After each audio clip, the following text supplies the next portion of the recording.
kabaruji e demgal pular e radio Jawol Sar. Musidɓe tedduɓe bandiraɓe hettien ko bare Jawol Sar to gondoni no gondirɗon kala on calminama yonti meftane men e kabaruji ma en dusdiren e denɗi men Amadou Touré e kabaruji dowlaji dentude États-Unis e kabaruji international.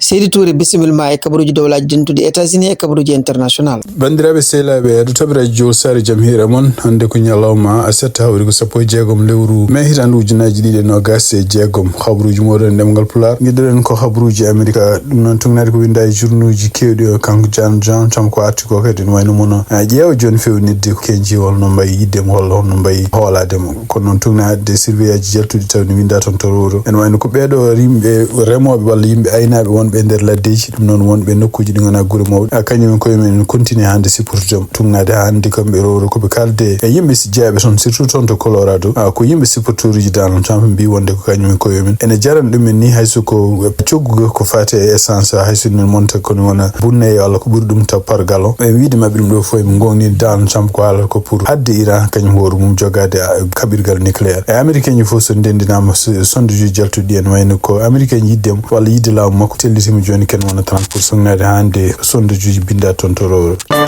hande toon to Washington hono kanko Donald Trump gartuɗo ɗo e États-Unis ñalal juma hen ko umma toon to Chine tugnade hande jani en koɓe hewɓe walla galleji kewɗi jani en ko mbi wonde ko teskiri men o arti États-Unis juuɗe ɓolo ha ɗum noon ne ɗamino wonde ko sibabude kamɓe Chine jokkodiral mangal ngal ɓe jogui ɓe joggude Iran en ɗamino ko kamɓe Chine maɓe mballu États-Unis kono noon e wayno hono kanko président Donald Trump hayso haali e nder trou social makko to apartheid nde wettinde wiide wonde ko kanko président mo Chine Xi Jinping e yiiɗa wonde Iran jogo kaɓirgal nucléaire yiiɗi kadi ko cirtol gongol toon to rumsgol uji so kono noon wayno ko kamɓe kadi américain ji ɓe bonniti haala kay kadi a caggal nde kanko Donald Trump e ministre makko affaires étrangères kanko Marco Rubio nde ɓe kaali mbi wonde ko kamɓe e États-Unis walla américain ɓe cohlani ballal Chine donc ko fati Iran kamɓe jogui contrôle mabɓe kamɓe mbaɗata des décision ngaji mabɓe ɗum ɗon fof noon ko hunde nde ganduɗa en kadi lurtodirde e ko ɗamino e mabɓe kamɓe États-Unis surtout délégation mawɗo mo nawi toon e kadi hawnaki jonde makko kanko Xi affaire Iran so joddima Xi Jinping hawnaki mabɓe nan Chine kañum hoore mum waɗa pression e Iran pour ga toon dañ ko way wonde fof en wayno oɗo sa joni kanko Donald Trump décision fada e makko fada koye makko en wayno ko o haalino gila mo woni toon to Chine ɗum noon ko subaka hanki aljuma e nder trou social makko wi wonde ko campagne militaire walla opération ngaji militaire ɗi ɓe mbaɗata toon to Iran ɗi koko continue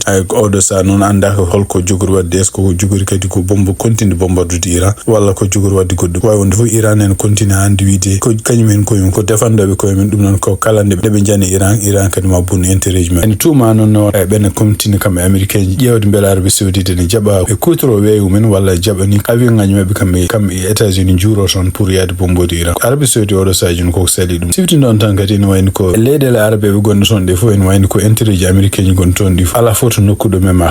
sibawde oɗo guerre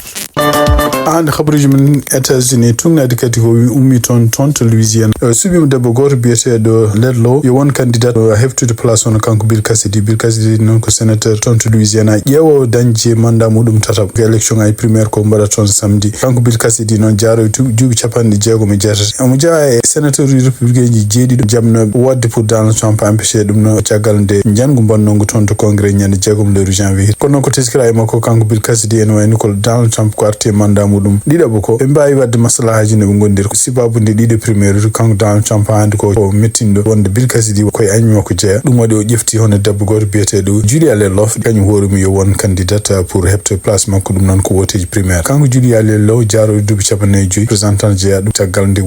woteji spécial mbaɗi toon to Louisiana caggal nde gorko makko sanki kanko Donald Trump mon continue hande habde républicain meeɗi wiide mo hunde walla meeɗi wadde mo hunde emono woni koye campagne uji pour ittude jowmumen e place mumen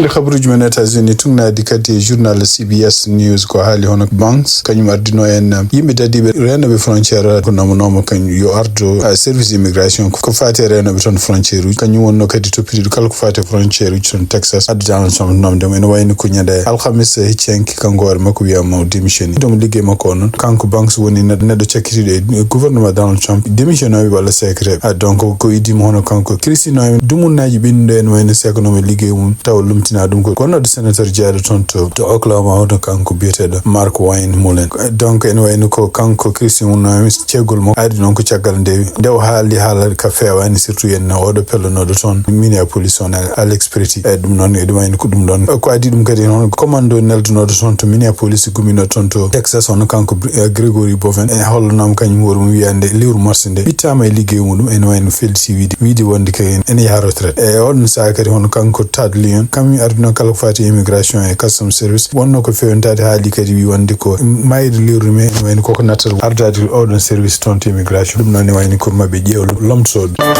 Habaruji men États-Unis cekkitoɗen ko toon to New Jersey e New York kamɓe syndicat ji liggotoɓe e train ɓurɗo man ko rendini toon to banggue rewo leydi États-Unis syndicat ji mabɓe jeehi grève à partir du jammanki minuit ko caggal nde ɓe mbi wonde ɓe joɗimi libbi kaldigal yahani koni mabɓe kamɓe liggotoɓe toon syndicat ji ɗi e kamɓe kadi ari ko fate gestion ɗiɗon train ngaji tumnata koɓe kaali ɓe mbi wonde ko hayso kono Donald Trump kañum hoore mum ƴeewino wiide wonde ko ma haalde mabɓe kamɓe liggotoɓe ɗiɗon train ngaji ene wayno ko haala ka yarani yeeso ko wawi wonde foof à partir de minuit hanki e puɗɗi grève oɗo grève noon ene wayno ko ɗiɗo train ngaji kañumen koye men ene ganda ko kañumen huterte kañumen dogata ha toon to New York en dogata kadi ko ɓuuri hewde New Jersey e kadi enen jaaha kadi banggueji goɗɗi ha yaltude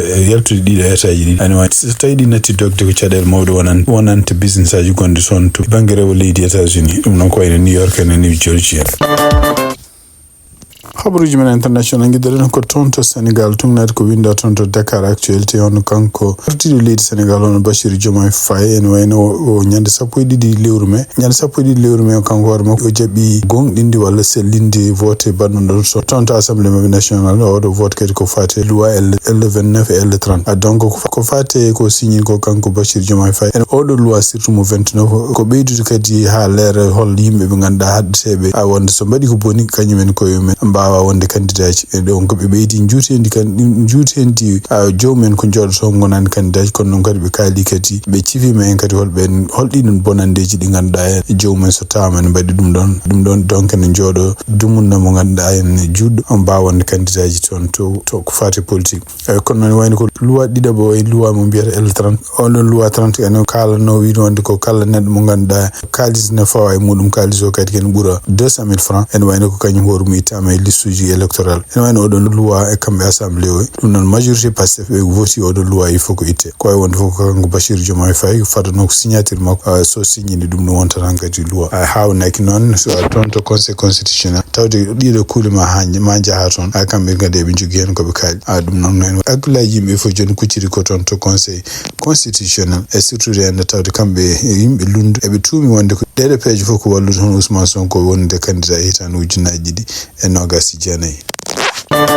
hande toon to Sénégal ko haalte oɗo sa joni ko kanko Ousmane Sonko batungo wonno toon to galle makko hanki nguɗon batukori wayno ko nodduno ko yimɓe walla yimɓe hohoɓe jeeyaɓe parti Pastef e kadi wonen ko jeeyaɓe laamu wonen kadi ko jeeyaɓe toon to assemblée ko wawi wonde fof ene wayno ko haalluji jaltini guila hanki wonde ko tugnaɗe Madiambal Diagne wonde ko kanko Ousmane Sonko o wonni koye haaldude yimɓe makko pour wiide ɗumen wonde ko il faut ko démissionne tawde gardiɗo leydi Sénégal o ene waɗi complot contre makko kono noon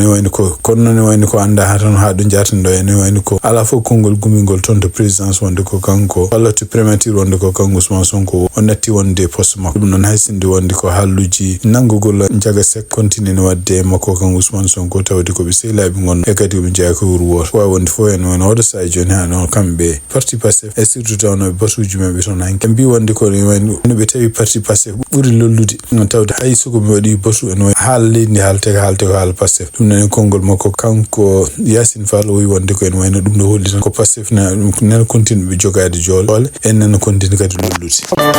habaruji men international hande toon to Taiwan noon kanko gardiɗo leydi tan Taiwan biyeteɗo Lee Ching-te e nder konngol ɗi haali kadi o wi wonde ko to wi wonde en wayno ko Taiwan déjà ko leydi joguinde hoore mum ko leydi indépendant e ɗum noon kadi ɗum ɗo fof noon hari ko caggal nde kanko Donald Trump ndewji toon to Chine e kanko gardiɗo leydi Chine hono Xi Jinping e nder konngol ɗi haali o wi wonde ko Xi Jinping siftini wonde ko Taiwan koye leydi mum jeeya e kadi en wayno ko hay goto jogorani yamirde hay goto ene nanna haala muɗum e hakkude kamɓe Chine e Taiwan ɗum ɗo fof noon e wayno ko kamɓe cin ɓe beltaki o sibabude kamɓe Donald Trump e wiide makko mo wartu so arti maw ƴeewa so tawi mo wawi jabde ken wona 1.1 milliard de dollars kamɓe Taiwan ɓe jiiɗi sodde ɗum noon ko kaɓirɗe defandude koye men ɗum noon kadi ko hunde nde ganduɗa kanko Donald Trump on fawi hen condition ngaji siftinta tan wonde ko Chine ko huurum ne jogui woni kaɓirɗe kewɗe ɗe ganduɗa ene fuɗɗi yeyde Iran e kadi ene jogori yeyde Iran surtout ko kaɓirɗe ɗe ganduɗa kamɓe Iran eɓe mbiya wonde ko maɓe kutorɗo ɗum e guerre gonɗo hakkude mabɓe kamɓe États-Unis Israël e Iran ko wonde foof ene wayno ko kanko président mo Taiwan wonde Taiwan ko leydi indépendant ko kañum koko jogui hattan hoore muɗum kadi ko kañum Chine jimani muɗum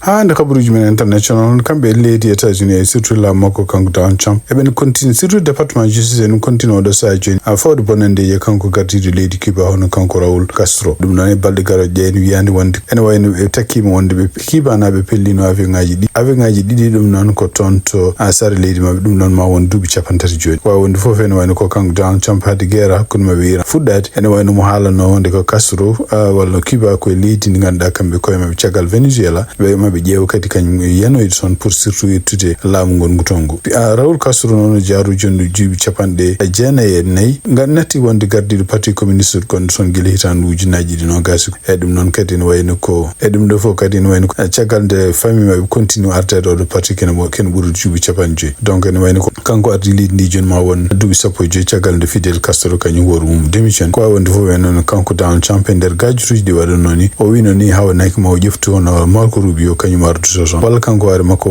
o jangga ɗemgal kibinaɓe o yaha wonde toon candidat ko wawi wonde fof ene wayno oɗo saha joni kamɓe département justice ɓe goni koye ƴewde fawde bonandeji hono kanko Raul Castro walla laamu ngongu toon to Cuba toon to Sierra Leone tugnade ministre toppitiɗo ko fati affaire étrangère mabɓe ko haali hono kanko biyeteɗo Timothy Kaba o wi wonde kane wayni ko leydi Sierra Leone ene wayno signodirine Donald Trump walla administration Donald Trump pour kañum worum ma jaɓɓo yimɓe ganduɗa en itteɓe toon to États-Unis taw ko yimɓe kadi jeeyaɓe leyɗele ko biyeteɓe leyɗele ECOWAS donc tugnade hay hande konkude ɗe ƴefti hono kanko Timothy Kaba ɗum gardiɗo affaire étrangère mo Sierra Leone wi wonde ko Sierra Leone ene wayno ko ma jaɓɓo ñande 20 lewru mai